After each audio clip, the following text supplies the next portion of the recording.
Well, hello, our beloveds.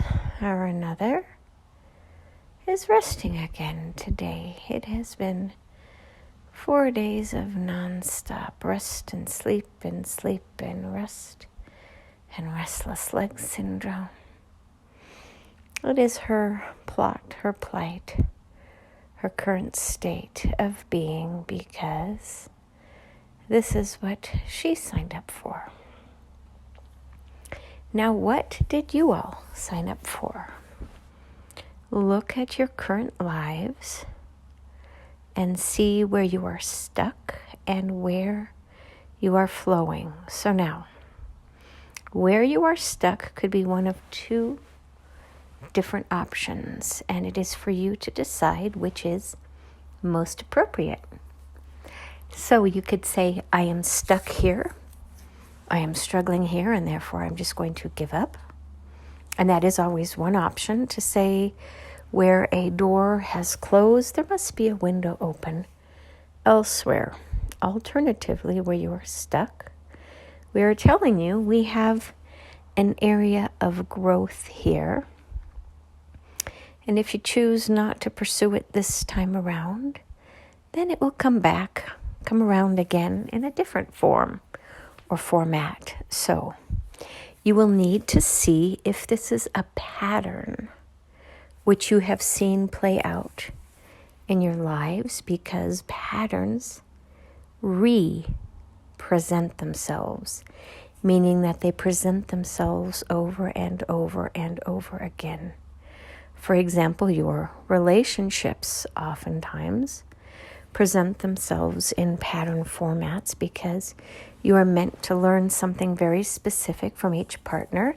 And if you don't, if you just simply walk away, well, that same basic issue of growth and opportunity will present itself, but just in a different form or format with your new potential partner. And where you have difficulties in employment or in growth or things like that, oftentimes it comes from a limited belief system. And then other times where the door closes, it is because we have literally closed that door in order to bring you new opportunities. And the question is, how are you all supposed to discern which of these two paths you are designated or predicated to go on when you don't know? So this is where we wish to call most of you, though not all of you, into an intuitive knowing. Begin to tap into that, what we would call an inner spark or an inner red flag. An inner spark is an expression of excitement within your body when you present an opportunity for yourself to pursue. Does it feel like a red flag, which is horror, terror, fear, or something negative? Or is it exciting? Well, the excitement is, generally speaking, if you're really tuning into your intuitive side, an expression of where you are meant to go next, because your inspiration is pulling you forward. However, if something terrifies you, well, what is that terror here to teach you? Sometimes it is literally to run away. And other times it is to teach you what you are capable of standing up to or for or standing up against. And it is for your inner guidance system to really share with you where this next phase of growth occurs. And then you just use common sense. If a grizzly bear comes out of the woods, you don't think, well, this is my opportunity to stand up to this bear and engage in hand-to-hand combat, because we can pretty much assure you, you will lose. But sometimes when there are legislative processes that you are being called into, well, maybe it is to encourage you to stand up for yourself and for what is right, what is authentic, what is ethical, what is proper, what your due is. However, if it is a legal matter and you committed an offense, well, maybe it is just to simply fess up and say, I did the deed, please give me my punishment, and I am willing to take it and move forward instead of trying to evade that karmic backlash, because in one form or another, it may very well come back to bite you in the butt, but in a different place and form. And then lastly, there are health challenges that come up oftentimes. So are you meant to go the traditional treatment route or the alternative treatment route or a blend of the two? People have chosen the traditional and have perished, and have chosen the alternative and have survived, and vice versa. So it is not that one is necessarily better than the other. What it comes down to is resonance.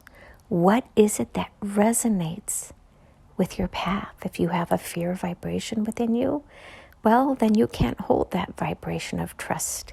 And the traditional route is, generally speaking, better or more suited for you because it prevents certain natural outcomes. However, if you can hold a true trusting vibration and the odds are in your favor, well, then you could pursue the alternative approach or a blend thereof. But it all comes down to vibration and life's purpose. If and when you are meant to perish, there's not much you can do to bypass it or circumvent it. And the alternative, when it is not your time to go, there's also, to a certain extent, not much that you can do because it is not your time.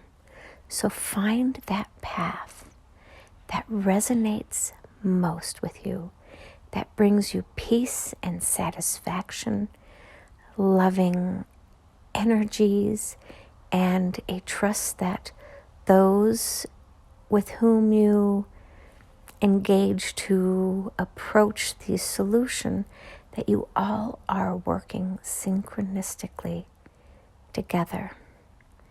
And then sometimes you just trust in the universe to let it play out exactly as it is meant to. Now, we have so many contradicting and confusing energies and messages within this. But the point that we're trying to make today is that no one size fits all. Find that unique expression of you and embrace it wholeheartedly, and then move forward without regrets.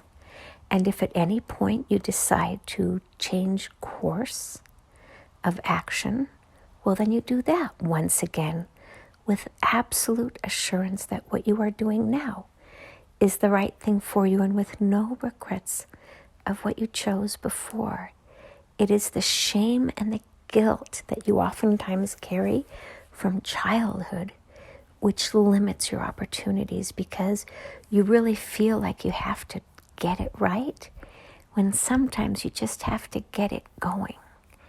And when you get the momentum going, you can thereafter continue to course correct. But don't worry so much with your first step if it's exactly the right direction, because as you know, when energy is moving, it takes an equal energy in the opposite direction to actually stop it. So just begin your process, your path, your energetic momentum forward, and then just course correct.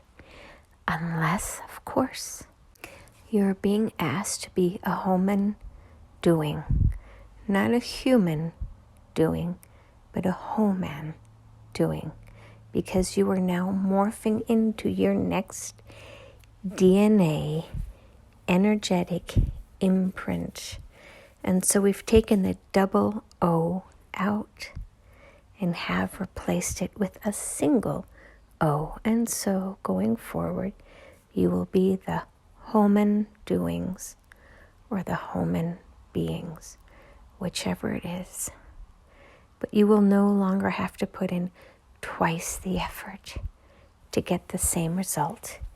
You will only need to put in half the effort to get twice the result. You will see how being present in your body in the now allows you to produce so much more than you ever did in the past, because the energetic imprint is that of being present to manifest instead of pushing heavy rocks uphill to make things happen.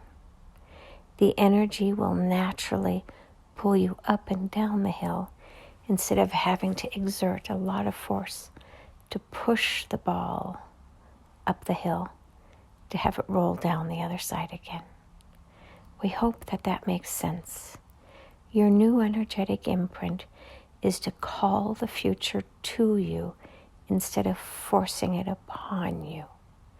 And you will see soon how presenting yourself as a living sacrifice by doing nothing and waiting for it to come to you will produce much greater results than fervently trying to produce a fraction of those same results.